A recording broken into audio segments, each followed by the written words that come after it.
What people don't know about BYD is that we already came into the country and did a very extensive feasibility study since backdated November 2024.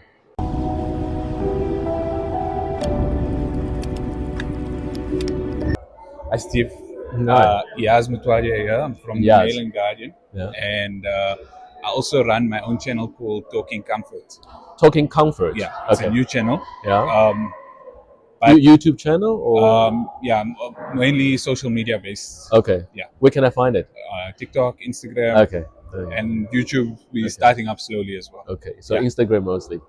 mainly TikTok. TikTok TikTok. is where it's Okay. bigger. Okay. Yeah. Okay. Congratulations on the new launch.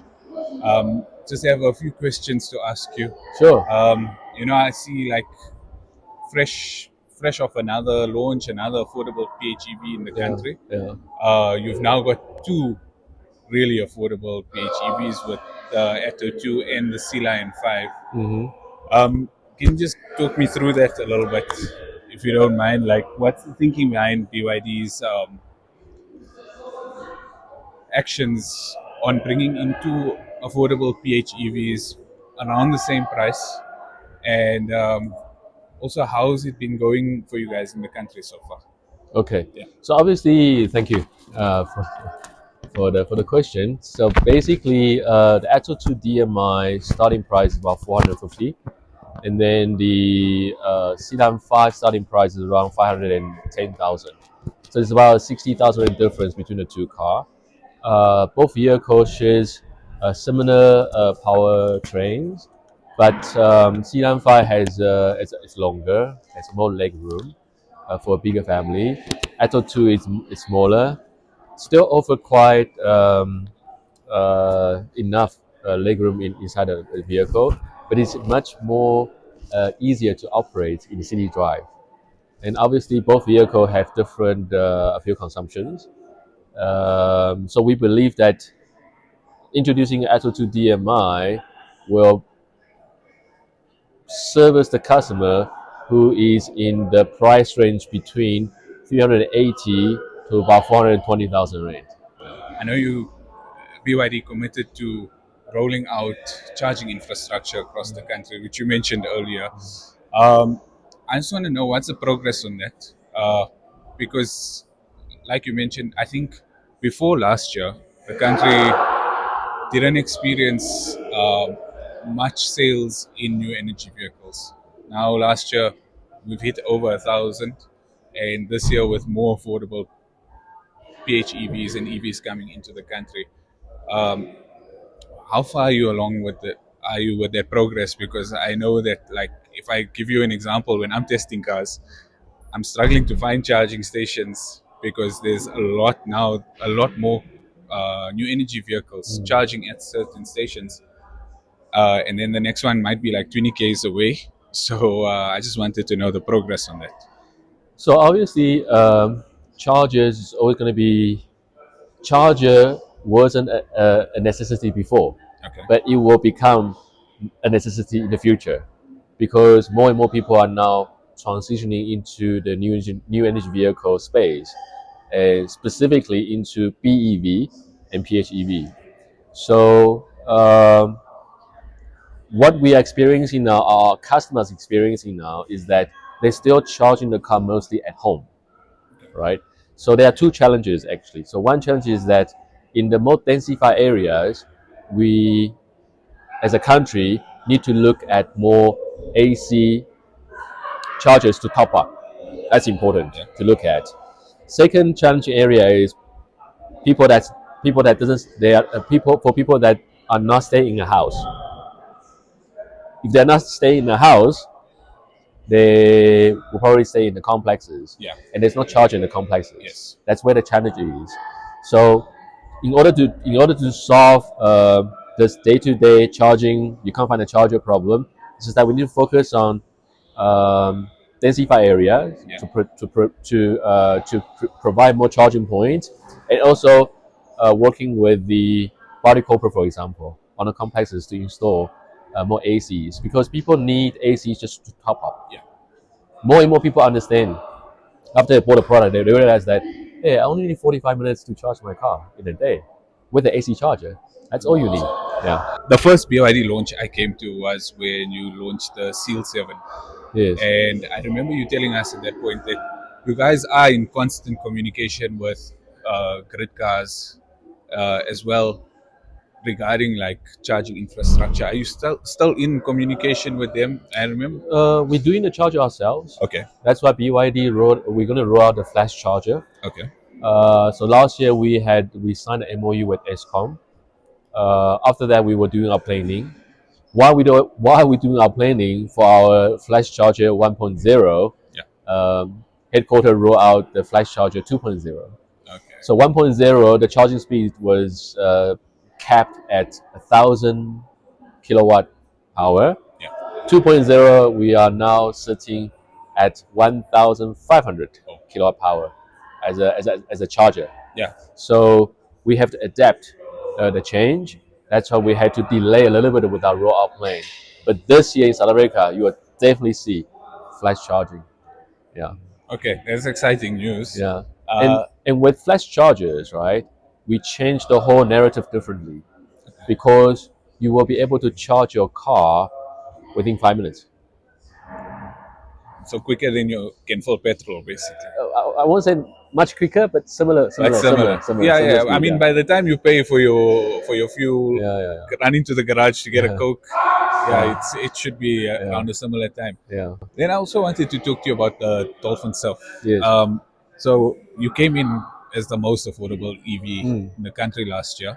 Um, I saw the sales figures for March, where the Dolphin Surf was your obviously a top selling EV, but BYD contributed to over I think 80% of EV sales in the country, Yeah. blowing away other competitors. Yeah.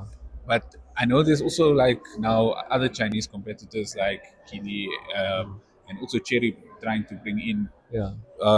EVs in that space Yeah, around yeah. a similar pricing. Yeah. So I wanted to find out from you, like, how do you avoid it becoming a price war? We need to think. We need to look at this question as a consumer, Right, right? Because consumer at the end of the day, they are the decision makers, 100%. right?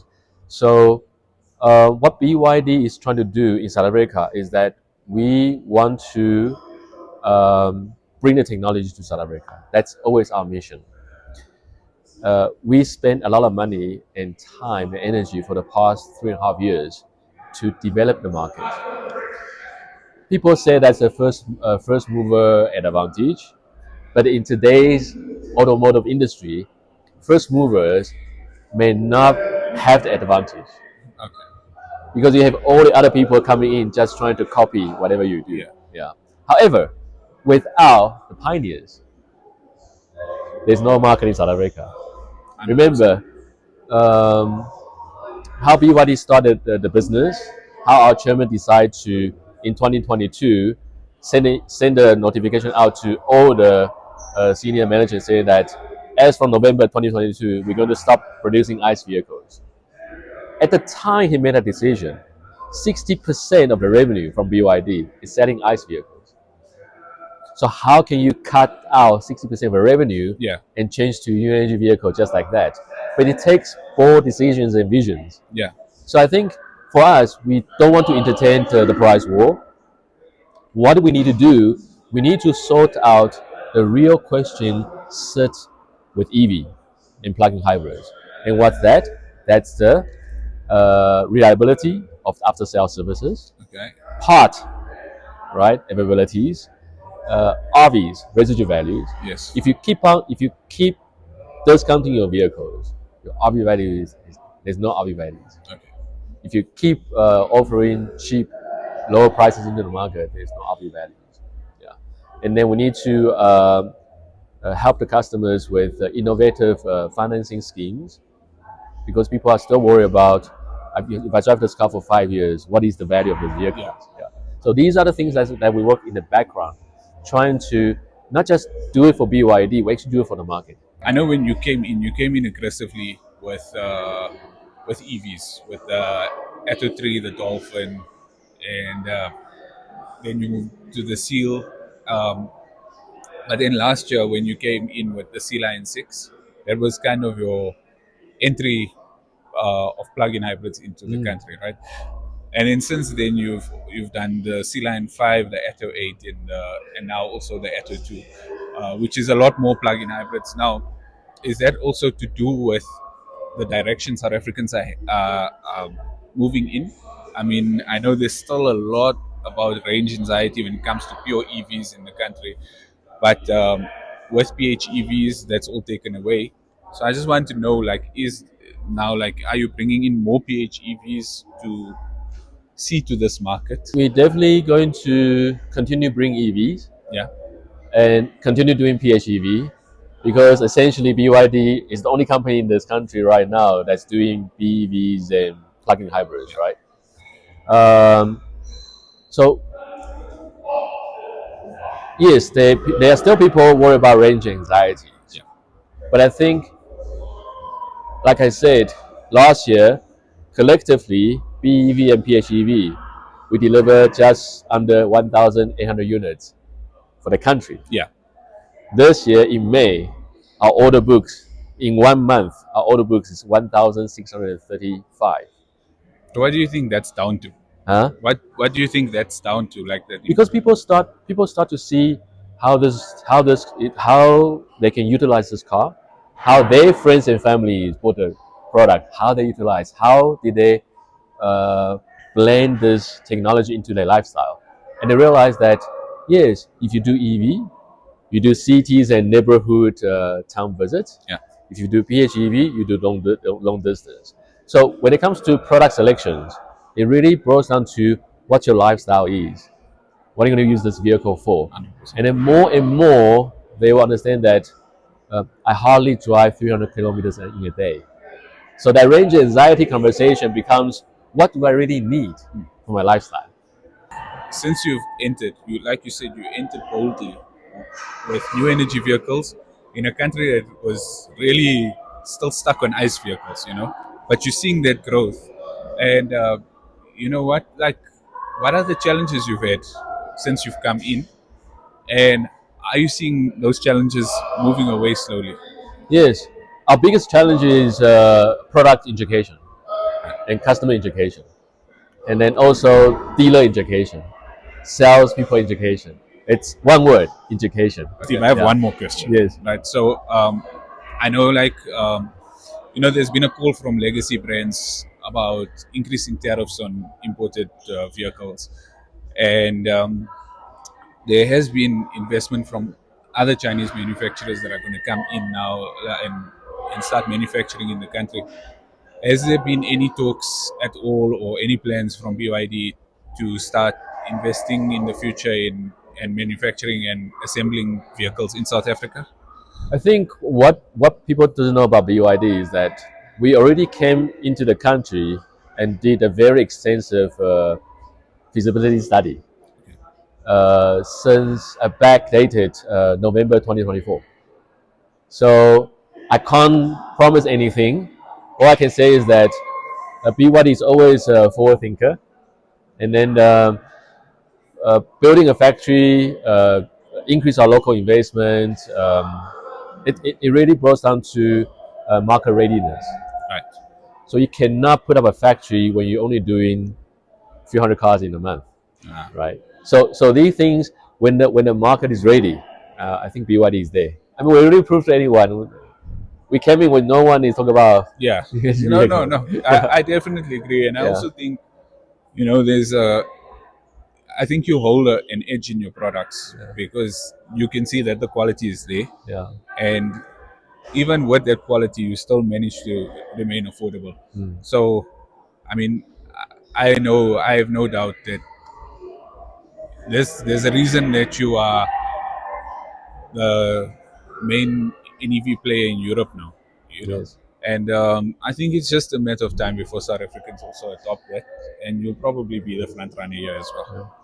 Like I said, we're trying to develop a market that wasn't there before, Yeah, which no, is fun, challenge but fun. challenging but fun. Yeah. Thanks, Steve. Thanks so much No, for thank you for your time. I Thank you. really appreciate it. Thank you. Thank you.